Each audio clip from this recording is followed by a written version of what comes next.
यह जो आप युद्ध देख रहे हैं, यह कोई मामूली युद्ध या लड़ाई नहीं है, बल्कि पत्थरों से खेले जाने वाला खूनी युद्ध है, जो एक अद्भुत ऐतिहासिक और सांस्कृतिक विरासत का प्रमाण है।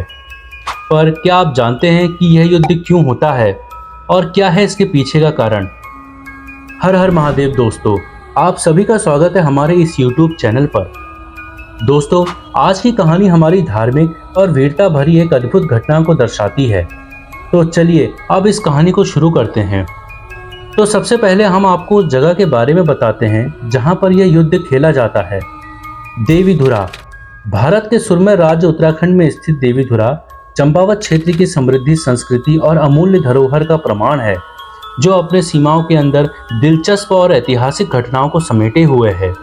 देवीधुरा चंपावत से 60 किलोमीटर की दूरी पर स्थित है। ऐतिहासिक दृष्टि से यह बहुत महत्वपूर्ण स्थान है। पुरातात्विक महत्व के कई स्मारक आज भी यहाँ अपने अतीत की गौरव गाथाएं सुनाते हैं। देवीधुरा समुद्र तल से 2500 मीटर की ऊंचाई पर स्थित है, जो कि अत्यंत रमणीक स्थान है। प्राकृतिक सौंदर्य से भरपूर यह स्थान महाभारत में पांडवों का अज्ञातवास से लेकर अनेकों पौराणिक, धार्मिक और ऐतिहासिक घटनाओं से जुड़ा है। देवीधुरा का शाब्दिक अर्थ है देवी का धुरा, अर्थात देवी का पहाड़। प्राचीन मान्यताओं के अनुसार देवी शक्तियों का धाम हमेशा ऊंची चोटियों पर ही रहा है और यहाँ पर अज्ञात काल से ही देवी की पूजा अर्चना की जाती है। देवीधुरा में माँ बाराही धाम। पर क्या आप जानते हैं कि माँ का नाम बाराही कैसे पड़ा? पौराणिक कथा के अनुसार जब हिरण्याक्ष पृथ्वी को पाताल लोक से लेकर जा रहा था, तो पृथ्वी की करुणा पुकार सुन भगवान विष्णु ने बराह रूप धारण कर पृथ्वी को अपने बाम से लेकर उसे डूबने से बचाया था। तभी से पृथ्वी स्वरूप वैष्णवी बाराही कहलाई। 3 विशाल शिलाओं के बीच मां बाराही का शक्तिपिंड प्राकृतिक लिंग के रूप में विराजमान है, जिसकी महिमा को शब्दों से बताना परे है। मान्यता है कि एक बार बाराही धाम में मां की शक्तिपिंड के दर्शन करने वाला व्यक्ति इस लोक में सभी किए गए पापों से मुक्त हो जाता है। 64 योगिनियों में से एक योगिनी बाराही नाम से भी है। भगवान विष्णु के अवतार बराह की शक्ति को भी बाराही कहा जाता है। मां बाराही मंदिर के पिछले भाग में विशाल शिलाखंड है, जिसे भीमशिला के रूप में जाना जाता है। मान्यता है कि अज्ञातवास के समय पांडव यहाँ आए थे और एक शिला के ऊपर दूसरी शिला तथा शिलाखंड में पंजों के निशान हैं, जिन्हें भीम से जोड़कर भी देखा जाता है। देवीधुरा चंपावत इतिहास का एक दिलचस्प पहलू देवीधुरा मंदिर के पास रहस्यमय पत्थर का शिलालेख है, जिसे देवीधुरा अश्वत्थामा किला के नाम से भी जाना जाता है। प्राचीन ब्राह्मी लिपि में लिखा है। यह लेख वर्षों से इतिहासकारों को हैरान करता रहा है। ऐसा मानना है कि यह हिंदू महाकाव्य महाभारत के एक पात्र अश्वत्थामा की पौराणिक छवि से जुड़ा हुआ है। देवीधुरा चंपावत वास्तुशिल्प चमत्कारों का दावा करता है, जो बीते युग की उत्कृष्ट शिल्प कौशल को प्रदर्शित करता है। दोस्तों, अब हम आपको बताते हैं कि यह पत्थरों से युद्ध क्यों खेला जाता है। पत्थरों से इस युद्ध को पाषाण युद्ध या बगवाल भी कहा जाता है, जिसकी परंपरा हजारों सालों से देवीधुरा में चली आ रही है। पौराणिक कथाओं के अनुसार यह स्थान गुप्त काली की उपासना का केंद्र था। घने जंगलों में 52,000 वीर और 64 योगिनियों का आतंक था। उन्हें प्रसन्न करने के लिए नर बलि की प्रथा थी। देवीधुरा के आसपास वालिक, लमगड़िया, चमियाल और गहड़वाल खाम जैसे ग्रामवासियों का समूह है, जिनमें मेहर और फर्तियाल जाति के लोग ही अधिक होते हैं। इन्हीं खामों में से प्रत्येक वर्ष एक व्यक्ति की बारी बारी से बलि दी जाती थी, परंतु एक बार चमियाल खाम की एक ऐसी बूढ़ी महिला के पोते की बारी आई, जो अपने वंश में इकलौता था। अपने कुल के इकलौते वंशज को बचाने के लिए उस बूढ़ी महिला ने देवी की आराधना करी, तो देवी ने उसे अपने गणों को खुश करने के लिए कहा। वृद्धा को संकट से निकालने के लिए चारों खाम के लोगों ने इकट्ठे होकर एक ऐसी युक्ति निकाली कि मनुष्य को जान देने से बेहतर है कि आपस में पाषाण युद्ध यानी बगवाल खेलकर एक आदमी के बराबर रक्त देवी व उसके गणों को चढ़ा दिया जाए। इस तरह नर बलि की कुप्रथा भी बंद हो गई। तभी से बगवाल का एक निश्चित विधान बनाकर यह खेल खेला जाता है।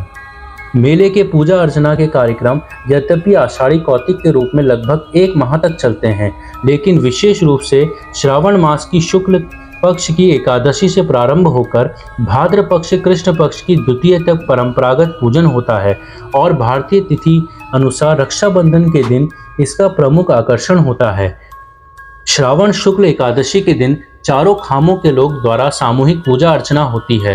मंगल आचरण, सिंहासन डोला पूजन और सांगी पूजन जैसी विशेष प्रक्रिया की जाती है। बग्वाल खेलने वाले वीरों को घरों की महिलाएं उनकी आरती उतारकर आशीर्वाद और तिलक चंदन लगाकर हाथ में पत्थर देकर ढोल नगाड़ों के साथ बग्वाल खेलने के लिए भेजती हैं। स्थानीय लोग जो भी इस युद्ध को खेलते हैं वह 1 महीने तक संयम और सदाचार का पालन करते हैं और सात्विक भोजन भी करते हैं।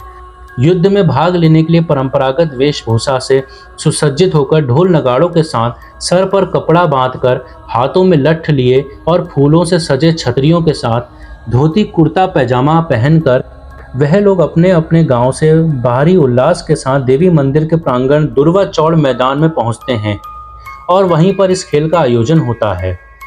कैसे होती है बग्वाल खेलने की शुरुआत और समाप्ति?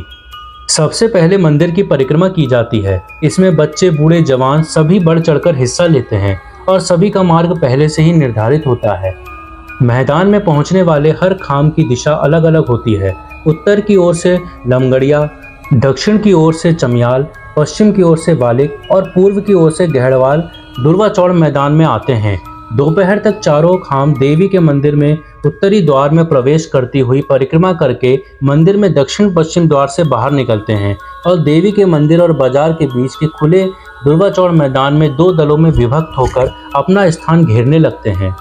मंदिर के पुजारी बग्वाल खेलने की घोषणा करते हैं। इसके साथ ही खाम के प्रमुखों की अगुवाई में पत्थरों की वर्षा दोनों ओर से प्रारंभ हो जाती है।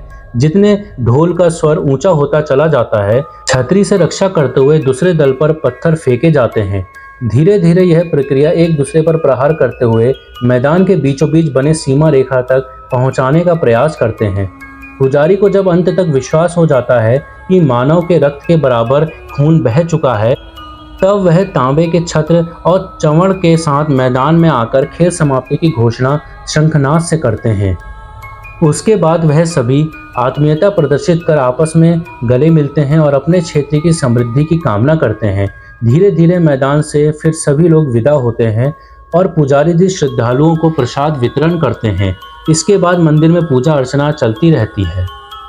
रात्रि में देवी का जागरण होता है। होलीखंड दुर्वा चौड़ मैदान के सामने बने मंदिर की ऊपरी मंजिल में तांबे की पेटी में माँ बाराही, माँ सरस्वती और माँ काली की मूर्तियां हैं। ऐसा माना जाता है कि खुली आंखों से मूर्तियों को आज तक किसी ने नहीं देखा। माँ बाराही की मूर्ति कैसी और किस धातु की है, यह आज भी रहस्य है। कहा जाता है कि मूर्तियों को खुली आंखों से देखने से नेत्र की ज्योति चली जाती है, इसीलिए मूर्तियों को स्नान करते समय पुजारी भी आंखों पर काली पट्टी बांधे रहते हैं। इन मूर्तियों की रक्षा का भार लमगड़िया खाम के प्रमुख को सौंपा जाता है, जिनके पूर्वजों ने पूर्व में रोहिलों के हाथ से देवी विग्रह को बचाने में वीरता दिखाई थी। गहड़वाल प्रमुख श्री गुरुपद से पूजन प्रारंभ करते हैं। श्रावणी पूर्णिमा के दूसरे दिन बक्से में रखी देवी विग्रह की डोली के रूप में शोभा यात्रा संपन्न होती है, जिसमें भक्तजन उनकी जय जयकार के बीच देवी डोला मंदिर के प्रांगण में रखा जाता है और चारों खामों के मुखिया पूजन संपन्न करवाते हैं। दोस्तों, हम आशा करते हैं कि हमारी यह वीडियो आपको अच्छी लगी होगी। वीडियो अच्छी लगी हो तो लाइक अवश्य करिएगा, कमेंट में माँ का जयकारा अवश्य लगाइएगा। जय माँ आदि शक्ति।